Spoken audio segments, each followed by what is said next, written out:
She made Toronto forget it was a tennis match. Then the story took a turn nobody saw coming. 10,000 people just tried to set off a car alarm with their voices alone. That's not an exaggeration for effect. That's what a stadium sounds like when it stops behaving like a tennis crowd and starts behaving like a nation. And in the middle of that wall of sound stood a 21-year-old from Manila, standing completely still on center court, letting it wash over her before she even opened her mouth. There are so many Filipinos in the crowd tonight. So many flags. Thank you. That was Wednesday, August 5th, 2026, at Sobeys Stadium in Toronto. And by the time this week was over, the story had a twist that even the people who sold out that stadium in 30 minutes did not see coming. Because here's the thing nobody's telling you yet. This isn't just a story about a crowd. It's a story about what happens when a nation falls in love with an athlete faster than that athlete's body can keep up. And what happens on the other side of that. Stick with me because the ending to this week is not the ending anyone in that stadium was chanting for. If you want the full, accurate account of how Alex Eala turned a WTA 1000 event into the closest thing the Philippines has ever had to a home Grand Slam, and what happened just hours ago that changes the entire shape of the story, subscribe now because this channel is telling it straight with nothing made up and nothing left out.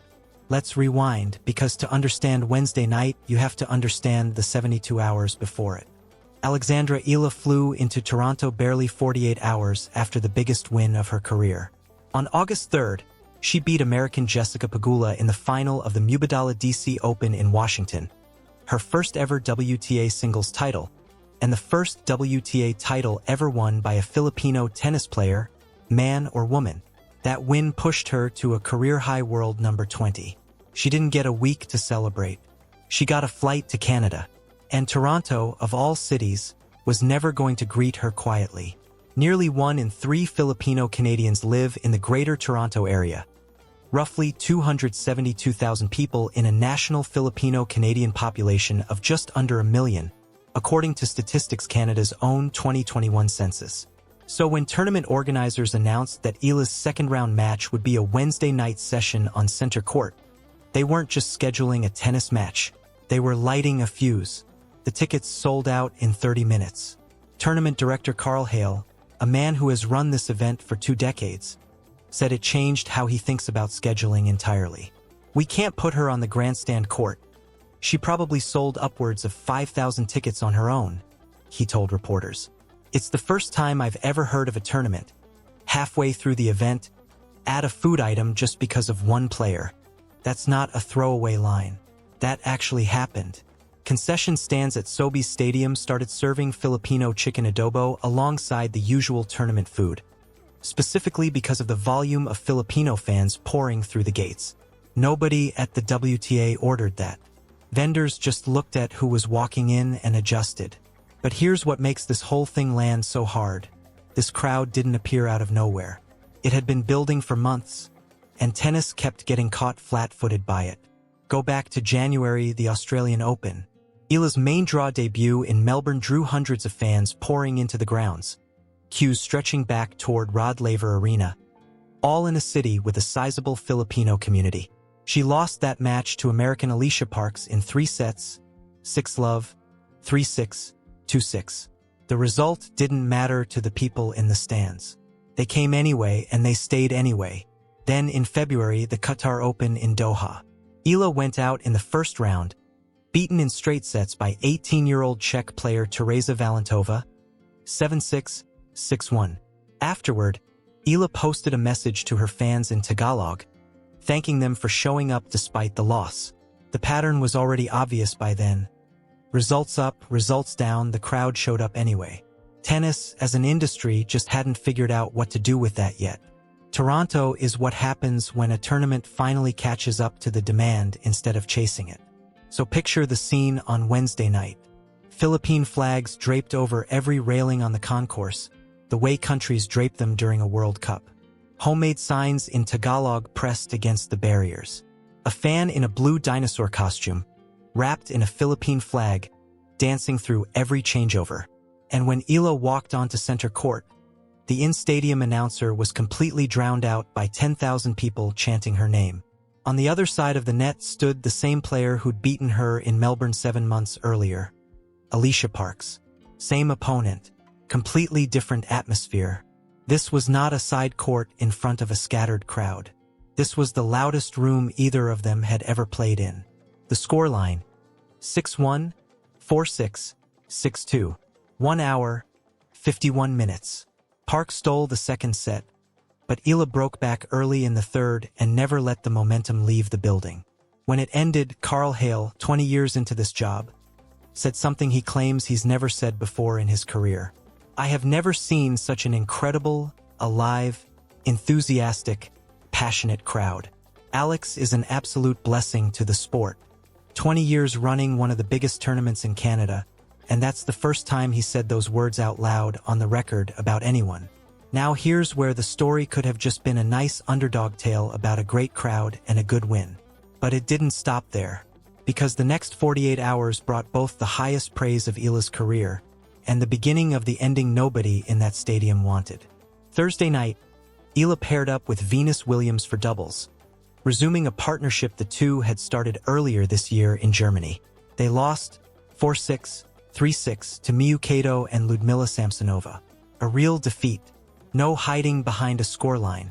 But what happened at the press conference afterward is the moment this entire week pivoted from great crowd story to something bigger. Venus Williams, 7 Grand Slam singles titles, 23 major titles across singles, doubles, and mixed doubles combined. A former world number 1 still competing at 46 years old, looked at a room full of reporters and said this about her 21-year-old doubles partner: "I think we both thrive in pressure situations. Alex is a world star. She's just incredible. Besides the fact of her tennis, she's an incredible person, well-spoken, and just an impressive young lady. There are maybe 5 people alive in tennis whose word actually means something when they call a young player a star. Venus Williams is one of them. When she says world star about someone ranked 20th, she's not describing where that player is right now.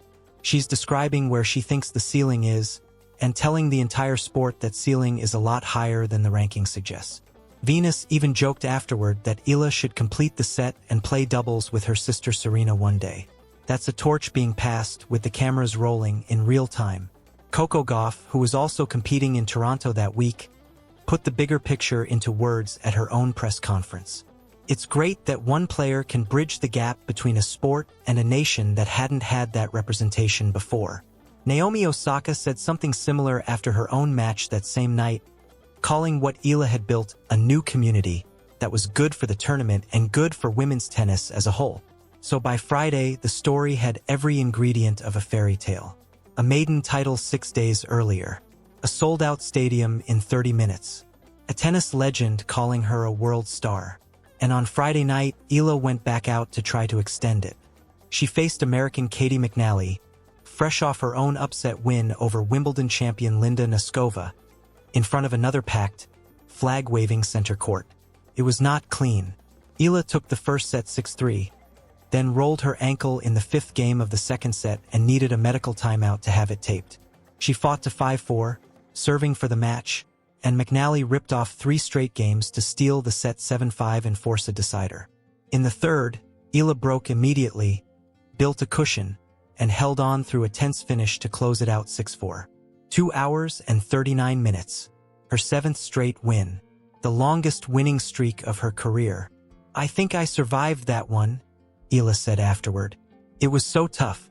I want to thank Caty for a great match and for being a great sport."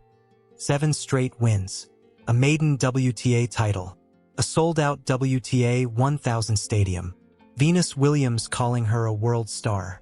This is the moment where, if this were a movie, you'd expect the music to swell and the credits to roll on a triumphant note. But this isn't a movie. This is real professional tennis, played by a human body that had just gone through back-to-back 3-set battles, a title run in Washington, and a rolled ankle, all inside about 10 days. On Monday, August 10th, earlier today, Eala walked back onto that same center court to face 14th-ranked Belinda Bencic in the round of 16, still cheered on by that same massive Filipino crowd. And this time, the story did not go her way. Bencic broke serve in the 9th game to take the first set 6-4. Then she simply took over. The second set went to Bencic 6-love, in a match that lasted only 1 hour and 13 minutes. Eala's 7-match winning streak, the best stretch of her career, ended in straight sets. It was her first straight sets loss since a defeat to Elise Mertens back in Germany, and by every account from the match, fatigue played a visible role. She'd barely had time to recover from Washington before landing in the deepest, loudest run of her career in Toronto, and the accumulated toll of 3-setters against Parks and McNally, plus that ankle roll, finally caught up with her body on the one night it mattered most. Bencic advances to face Coco Gauff in the quarterfinals. Eala's Toronto run is over. She now heads to Cincinnati for her main draw debut at that WTA 1000 event, which begins August 13th. So here's the real ending to this week, and it's a more honest one than a fairy tale. Alex Eala did not lift a trophy in Toronto.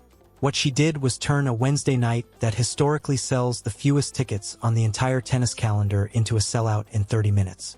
She got a legend of the sport to call her a world star in a press conference. She got a 20-year tournament veteran to say, on the record, that he had never seen anything like the crowd she brought with her. And she did all of that while playing through a physical toll that eventually caught up with her, the way it catches up with every athlete who asks their body to do too much, too fast, with too little rest in between. That's not a fairy tale ending. It's a real one. And real ones tend to matter more, because they set up what comes next instead of pretending the story is finished.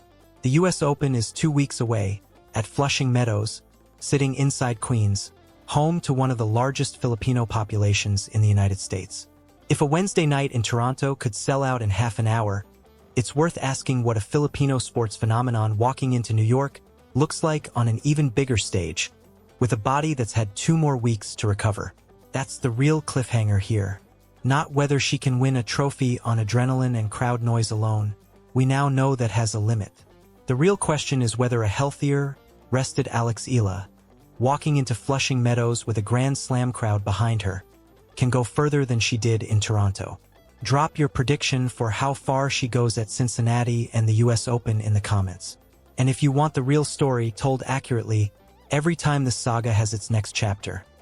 Subscribe now because this is where you'll get it first and get it right.